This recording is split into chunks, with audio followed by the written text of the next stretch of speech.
você falou uma coisa também, acho que vamos começar a entrar um pouco no tema da maternidade um pouco Uhum. mais profunda, a família, de fato. Eu Sim, quero aproveitar para colher um pouco dessa sabedoria, então, claro. agora.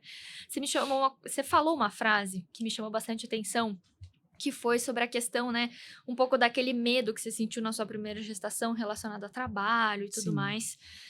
E eu acho que, de fato, esse é um medo e um receio que todas as mulheres que pensam ou que sim, querem ser mães sentem quando tem essa questão do trabalho versus vida versus gestação. sim. Sentem quando estão ali, né, próximo ao momento de querer engravidar, ter seus Uhum. filhos, primeiro, Sim. segundo, seja lá quantas quiserem ter, Uhum. quantos querem ter ou pensam em ter. Como foi pra você, assim, e o que que você diria para as mães que estão pensando em continuar ou parar de trabalhar? Uhum. Enfim, conta um pouco como foi pra você e o que você poderia ajudar nesse momento de uma mãe que vai Sim. passar ou está passando por isso nesse momento, assim. Olha, a minha primeira gestação veio muito de surpresa, É né, nós não mesmo? Aham. estávamos fazendo um planejamento, nós queríamos filho, eu e meu marido, Uhum. desde o começo do namoro, a gente sempre falava de ter filho, de ter muito filho, mas nós não tínhamos feito um planejamento.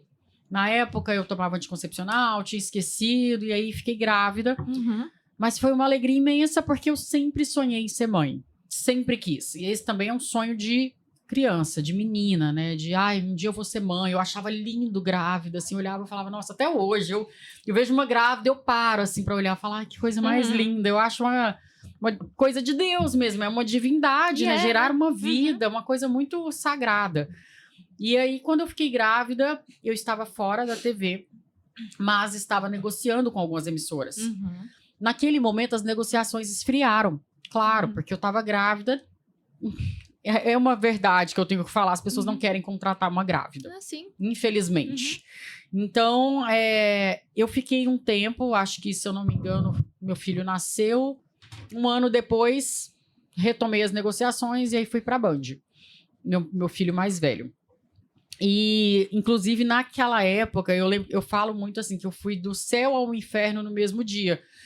Ao céu, porque eu recebi a proposta, aceitei, assinei contrato, fiquei super feliz, vou começar na semana que vem. E aí, ao mesmo tempo, eu recebi a notícia que eu estava com câncer de tireoide, Uhum. que é um câncer, digamos, dos piores ou menos pior, Uhum. mas ninguém quer receber uma notícia de um câncer. Então, Sim. você toma um baita susto. Uhum. E eu lembro que quando eu recebi essa notícia, eu tava vendo meu filho engatinhando ali no chão, e a primeira coisa que me veio na cabeça foi: eu não vou vê-lo crescer. E veio aquele medo, aquele desespero. Então eu já saí de casa, assim, desesperada. Fui na médica, Uhum. pessoalmente, falei: eu quero entender o que tá acontecendo, porque eu vou começar num novo trabalho agora.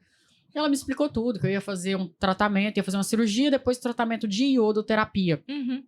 E aparentemente tudo seria simples e nós poderíamos dar continuidade ao trabalho, a tudo. Uhum. E eu proibi o meu marido de contar para qualquer pessoa sobre o que eu estava passando. Então Uhum. ninguém da minha família ficou sabendo. Aliás, a minha irmã ficou sabendo, que ela é muito minha confidente, e o meu marido. Uhum. E ninguém mais. E eu me mantive calada por 2 anos. Então eu fui lá, fiz a cirurgia no sábado à noite. Na segunda à noite eu estava apresentando um jornal ao vivo. O meu Caramba. maior medo era a questão das cordas vocais. Graças a Deus não Uhum. afetou nada. E eu lembro que a gente estava numa transmissão de Roland Garros. E a gente usava um terno, uma camisa fechada. E eu fechei até o último botão para que ninguém percebesse que eu estava O com um adesivo aqui curativo do ali, né? pós-cirúrgico e Ah. tal. Entrei no ar, assim, com um certo receio, né? De perder a voz, de acontecer Falhar, alguma doer. coisa. Exatamente. Ninguém percebeu nada. A primeira folga que eu tive, eu aproveitei para fazer o meu tratamento de iodoterapia. Eu Uhum. lembro que eu tive uma folga de um final de semana e no outro eu teria uma próxima folga. Então eu juntei as duas, Uhum. que daria uma semana, e fiz o meu tratamento de iodoterapia. Que é um tratamento que a gente fica isolada no hospital, não pode ter contato com ninguém, enfim. Fiz meu tratamento e aí 2 anos depois eu criei coragem de compartilhar o que eu tinha vivido. E eu peguei todo mundo de surpresa, Que ano que né? foi isso? 2017. 17. Em 2019 eu resolvi falar. E Uhum. eu lembro que todo mundo se assustou. Nossa, como é que você passou por isso e não contou pra ninguém, não sei o que e tal. Eu Uhum. falei, bom, eu não queria dar foco pra isso. Eu sei que a imprensa, a mídia, infelizmente, acaba dando foco pra coisas ruins, né? E eu tava começando uma nova fase na minha vida, numa empresa que eu sonhava em trabalhar. Então, não quero esse foco. Quero foco só no que eu tô começando a fazer aqui. E aí, fiquei ali por 6 anos, 5, 6 anos, se eu não me engano. Tive meu segundo filho em 2019. E aí, lembro que eu saí de licença maternidade com muito medo da demissão. Porque a gente sai com medo. Voltei com medo da demissão. Eu ia falar, você sai É e assim, volta, a gente né? sai e volta com medo da demissão. Então, qualquer coisinha, a gente fala assim, meu Deus, eu vou ser demitida, porque agora eu tive filho. E aí, várias pessoas começam a substituir a gente, né? Homens, mulheres, enfim, pessoas capacitadas, claro, mas que estão ali mais disponíveis do que nós, que acabamos de ter filho. E aí, na notícia do meu terceiro filho, que foi em 2022, eu recebi a demissão. Então, eu fui demitida grávida. E aquilo mexeu muito comigo naquele primeiro momento, até porque, como era o terceiro filho, nós já tínhamos 2 meninos, a gente já tava naquele sonho de ter uma menina. E eu queria fazer uma surpresa pro meu marido. Como se diz, deu aquele susto de novo, né? Eu sabia que eu tava grávida e eu falei, eu vou segurar porque eu quero fazer uma surpresa pra ele. Então eu vou esperar completar 8 semanas pra fazer o exame de sexagem fetal, saber quem está a caminho, se é um menino ou uma menina, e faço a surpresa pra ele. Só que aí eu recebi a notícia da demissão. Puxa vida. E tudo que eu mais precisava era ter meu marido do meu lado nesse momento difícil, né? E aí eu falei, o que eu faço agora? Então eu fiquei na minha ali, segurei o máximo que eu pude. E era bem uma época de carnaval, e aí eles dão algumas folgas estendidas, eu tinha algumas folgas que eu nunca nem tinha usado, porque eu era o tipo de funcionária que não faltava, eu já deixei filho no hospital pra ir apresentar um jornal ao vivo. Caramba. E falar assim, não, eu vou cumprir com o meu trabalho, sabe? Então, já fiz muito isso, essas coisas assim, de entrega mesmo, como profissional, de vestir a camisa da empresa. Aí eu esperei as 8 semanas, fiz o teste, descobri que era mais um menino a caminho, que era o Zion, 3 filhos. E aí foi quando eu falei pro meu marido. E ele falou assim, ué, você não vai apresentar o jornal hoje? E eu, não, ganhei folga. Você não tem um programa pra apresentar esse final de semana? Não, é porque eu ganhei uma folga estendida, porque é o carnaval. E eu fui inventando um monte de coisa ali até dar o tempo. Então eu fiquei ali umas 3, 4 semanas em casa. E aí, quando eu peguei o resultado, eu falei, não, agora... Eu tinha chamado um videomaker pra filmar, porque eu queria fazer uma surpresa super bonita. O videomaker não podia no dia, eu não aguentava mais. Peguei o celular, botei o celular assim, falei, vai, deixa o celular rodando. Vai ser assim mesmo. Vai ser assim no improviso. E aí, contei pra ele, e aí, na sequência, contei. Falei, tem uma notícia boa, mas tem uma ruim também. Contei da demissão, ele ficou em choque. Enfim, a injustiça aconteceu comigo também, como aconteceu com outras tantas mulheres. Eu fui demitida grávida. Mesmo tendo trabalhado por tanto tempo, mesmo por ter vestido a camisa da empresa, se dedicado tanto, aberto mão de tantas coisas, de tantos momentos, de mim mesma em várias situações. Tinha passado por uma situação muito chata de assédio sexual dentro da empresa, tinha levado isso à chefia, assédio moral constante e... Bom, resumindo isso tudo, eu abri um processo depois que hoje corre em segredo de justiça e eu espero que a justiça seja feita. Tem quanto tempo isso que tá aberto? Foi 2022, estamos em 2026, são 4 anos já. E o processo tá aberto desde então? Tá desde então. Caramba. Tá em segredo de justiça desde então e eu espero que a justiça de fato aconteça. Tem alguma previsão pra acontecer Não isso? tem previsão. Nossa, esse não tipo tem previsão. de coisa Infelizmente. pega. Tem a questão da pejotização, eu era PJ, então eles tentam dizer que era uma empresa. Mas aí é aquilo, né? Vamos dizer o óbvio. Uma empresa apresenta jornal ao vivo, uma empresa apresenta um programa de TV ao vivo, uma empresa fica grávida. Você comete assédio como empresa? Você faz assédio moral e assédio sexual com a empresa, ou a empresa fica grávida. Eu espero que a justiça seja feita. E eu fico muito triste quando eu vejo uma notícia dessa, e é muito comum. Mulheres grávidas sendo demitidas. Assédio sexual não dando em nada, assédio moral não dando em nada. Infelizmente, isso acontece. Estamos em 2026 e isso ainda acontece. Um tempo depois, eu achei... Aí eu já tinha meio que desanimado, fiquei muito chateada com essa situação, me abalou muito profundamente. Recebi uma proposta da IN Sports. E aí fui contratada, fiquei lá um tempo, saí. E depois eu decidi que eu não queria mais TV. Aí me deu digamos assim...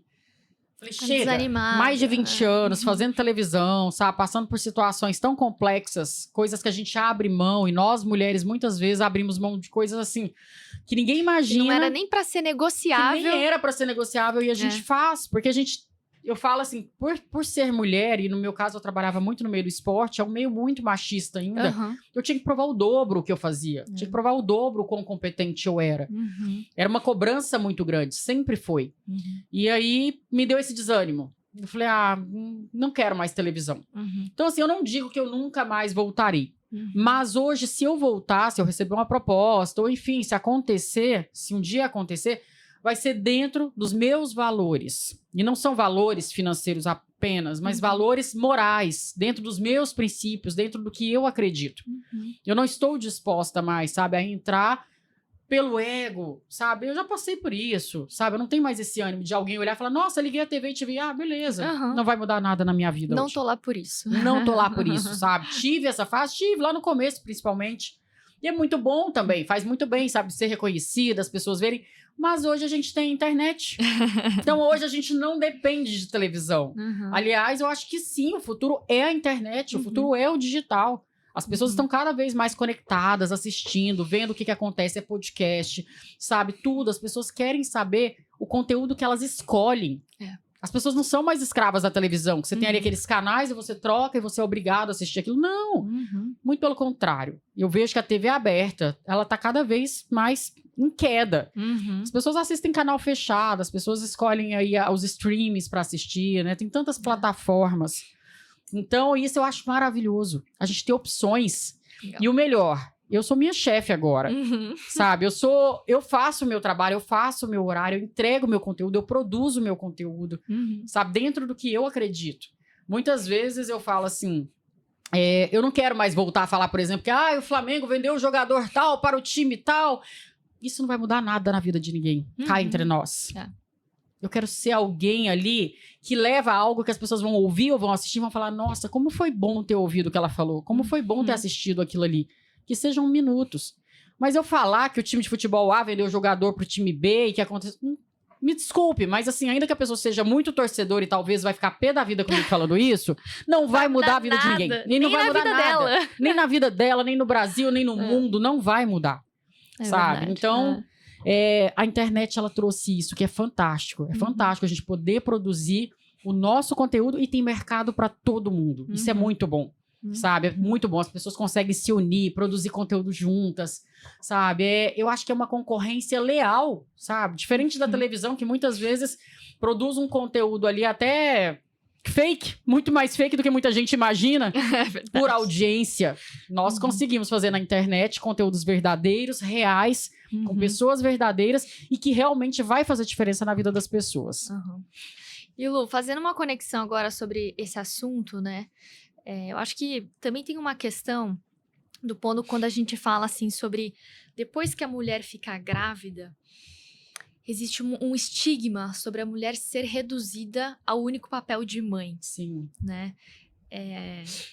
Passou isso na sua cabeça? Você sente esse receio, né? Esse medo, talvez, eu não sei. Ou das pessoas te rotularem hoje, te verem na sua rede social com 4 filhos e falarem, hoje ela é mãe, né? E por trás de você tem tantos papéis hoje de ter toda essa questão de conteúdo, de, poxa, você ainda continua trabalhando, faz tanta coisa, teve toda essa sua jornada, né? Essa é uma insegurança que passa para você hoje? Ou você lida bem com isso? Como é que é para você hoje? E o que você também poderia dizer, né, para quem é mãe hoje? Olha, vai ser difícil, né? Eu imagino, eu querendo ser mãe, né? Que não deve ser nem um pouco fácil logo que as crianças nascem, porque deve demandar muito mais do que depois que elas crescem. Mas que depois a sua vida não é só ser mãe, né? Tem mais do que isso, né? Como você tem visto isso hoje em dia? Sabe o que eu vejo, Karina? Existe algum papel mais importante no mundo do que ser mãe? Eu vou te falar, eu não vejo nenhum. Nenhum, de verdade. Assim, o papel de mãe é um papel que Deus dá, e isso independente de ser biológico ou até por adoção, né? Que muitas mulheres escolhem a adoção ou tem que ter por adoção, enfim... Você está formando um ser humano, sabe? Você está trazendo um ser humano para o mundo, criando um ser humano, um caráter, uma personalidade, alguém que vai produzir também. Eu não enxergo um papel mais importante que o papel de mãe. Então, isso não me incomoda. Eu sou católica e dentro do catolicismo nós cremos de verdade que nós devemos ser abertos à vida. E isso significa o quê? Ser aberto à vida é aceitar aquilo que Deus designa para nós. Podem ser coisas boas, como podem ser coisas ruins também. Lu, mas como assim? Deus vai mandar coisas ruins? Não é que ele manda coisas ruins, mas ele pode permitir que algumas coisas ruins aconteçam, né? E por motivos muito especiais dele. Isso faz com que a gente cresça muito. Uhum. Então, eu e meu marido, nós optamos por ser abertos à vida. Uhum. Se Deus vai mandar, hoje nós temos 4 filhos, nós vamos ter 5, 6, 7, 8, 10, ou só os 4, eu não sei. É mesmo? Eu não sei. Você está aberta. Então, a gente não evita filhos, a gente não usa nenhum método contraceptivo, isso desde o segundo filho, desde a chegada do segundo. E a gente acredita muito nessa questão, sabe? Vamos confiar na providência divina. Vamos confiar naquilo que Deus está confiando para nós. Porque é muito fácil eu falar, eu acredito em Deus. Ai, mas eu vou tomar um anticoncepcional porque vai que eu fico grávida. Não, você não tá acreditando tanto assim. Me desculpe, mas você não tá. Você tá com uma certa dúvida. Então, essa certa dúvida te faz usar um anticoncepcional. O casamento, o sacramento do casamento, quando a gente tá ali na igreja, o padre fala. Ele não pergunta só aceita o fulano, aceita a ciclana. Ele também fala, aceita quantos filhos vier desse casamento? E todo mundo responde sim. Mas na prática, o pessoal faz o quê? Chega em casa e fala, olha, as contas estão apertadas, vamos começar a usar um anticoncepcional e tal. Quer dizer, já está falhando com algo que jurou ali no altar, num sacramento tão importante como o matrimônio. Então, nós levamos isso muito ao pé da letra, de verdade. É claro que existem motivos justos e reais, né, para evitar ter filhos, não que todo mundo seja obrigado a ser aberto à vida, mas se a pessoa tem motivos justos e reais para isso, claro, conversando ali com o seu padre, com o seu diretor espiritual, a pessoa vai entender melhor se aquela situação que ela está passando é uma situação de necessidade, seja ela financeira, ou psicológica, de saúde mesmo, né? Enfim, então ela, né, tem esses requisitos, mas graças a Deus nós não passamos por uma situação assim pra gente, não, vamos evitar agora, graças a Deus. Que lindo, aliás, parabéns. Então, assim, eu não sei quantos filhos nós teremos, se serão os 4, se serão mais, mas o que eu sei é que, assim, a função que eu vivo hoje é a mais importante da minha vida, independente do que venha pelo futuro. Se eu volto pra TV, se eu não volto pra TV, eu realizei o meu sonho de menina, que era trabalhar na televisão, que era trabalhar com comunicação, e realizei e venho realizando o sonho de ser mãe. Mas hoje eu vejo que o mais importante era o de ser mãe. E isso eu digo porque eu tô vivendo na prática, dia após dia. Tem dias que são muito difíceis, tem dia que assim, eu falo, meu Deus, como se diz, parece que a gente fala que era um minuto para eu respirar sozinha. E faz parte porque nós somos humanos, nós não somos pessoas perfeitas. Então a gente passa por essas situações também de cansaço, de estresse, né, de precisar um pouquinho ali de estar sozinha ou de estar só com o marido, sem criança por perto. Mas, no geral, é uma recompensa que eu não sei explicar. Eu acho que só quando a gente vive. Eu achava que eu sabia tudo de maternidade, porque eu acompanhei todas as minhas tias grávidas, minhas primas, e eu achava tudo muito lindo. E, enfim, né, eu tinha 2 cachorrinhas shih tzu, eu me achava mãe de pet, tinha essas coisas. E aí, na prática, quando veio meu primeiro filho, eu falei, meu Deus, eu tô grávida, e agora o que eu faço? Por onde eu começo? Eu não sabia nem por onde começar. Aí vem o segundo filho, nossa, eu vou conseguir amar os 2, como é que vai ser? Como é que eu vou dividir o tempo, né? Ou multiplicar o meu tempo. Aí, quando veio o terceiro, eu já dei uma acalmada. Falei, opa, peraí, eu já sou mãe de 2, eu acho que eu vou saber o que eu faço no terceiro. A quarta, então, eu brinco assim, que se cria sozinho, porque a gente já tá tão confiante, tão segura, tão madura, que a gente já consegue levar com mais leveza. Não tem tanto esse peso. Então, eu acho que o papel mais importante é o da maternidade. Hoje eu fico muito feliz. E eu avalio muito as pessoas que olham e falam assim, nossa, mas você tinha que voltar pra TV. Você podia voltar. Ai, mas você vai ficar só sendo mãe? Quando fala assim, né? Só sendo mãe, eu falo assim, essa pessoa, ela não tinha uma admiração por mim, pessoa. Ela tinha admiração pela amiga que aparecia na TV. Tava na TV, né? Ela tinha orgulho de falar que a amiga era uma apresentadora ali na TV, uma âncora, enfim. E aí, isso diz muito mais sobre ela do que sobre você. Exatamente, né? Muito mais. E eu olho e penso, poxa vida, eu tô cumprindo a função mais linda da minha vida agora, que é a de ser mãe, de criar essas vidas. Mas para aquela pessoa, a função mais importante era eu estar na TV. Era até um status, né, que a gente acaba ganhando por estar na emissora A, B, C, enfim. Mas isso para mim não me incomoda. E do fundo do meu coração, eu acabo tendo pena. A pessoa que não tem filho e fala, eu falo assim, um dia você vai viver essa lindeza que é a maternidade, você vai entender o que é. Essa maravilha, essa bênção de Deus, sabe? Ai, é que incrível. legal. Eu fico feliz de te ouvir e eu queria que o pessoal que tá em casa pudesse ver o brilho nos seus olhos quando é que você fala disso, porque é lindo. E eu tenho vontade, assim, eu falo, se eu pudesse, não sei, né, porque Deus também vai me Tem agraciar, preparado. mas eu quero ter, assim, sei lá, 3 filhos, pelo menos. Mas se eu brinco, eu falo, deixa eu ter o primeiro, depois a gente conversa. Depois você vai entendendo, né, na prática como é. Quem sou eu hoje nesse estado Sim. para ter alguma opinião, mas vamos com Na calma, prática né? vai entendendo.